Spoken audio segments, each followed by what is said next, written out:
এক নববধূ আত্মহত্যা করেছিল, কিন্তু শেষ চিঠিটা আজও কেউ খুঁজে পায়নি। মুর্শিদাবাদের এক পুরনো জমিদার বাড়ি, 1980-এর দশক। রাতের কুয়াশায় ভেজা জমিদার বাড়িতে আসেন অরণ্য। সে এক তরুণ ইতিহাস গবেষক।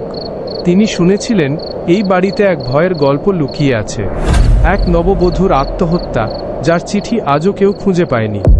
অরণ্য প্রতিদিন সন্ধ্যায় পুরনো কক্ষ ঘেঁটে বেড়ায়। এক রাতে হঠাৎ একটা পিয়ানো বাজতে থাকে নিজে নিজেই।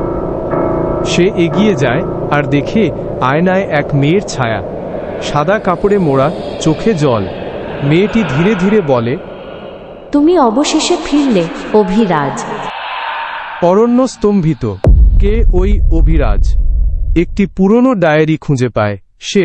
সেখানে লেখা, অভিরাজ ও রুদ্রাণী একে অপরকে ভালোবাসত, কিন্তু বিয়ের আগেই অভিরাজ মারা যায়। রুদ্রাণী সেই শোকে আত্মহত্যা করে। ডায়েরির শেষ পাতায় লেখা, যদি পুনর্জন্ম হয়, আমি শুধু অভিরাজকেই চাই। আমি অপেক্ষা করব। অরণ্য বুঝে যায় সে ওই অভিরাজের পুনর্জন্ম।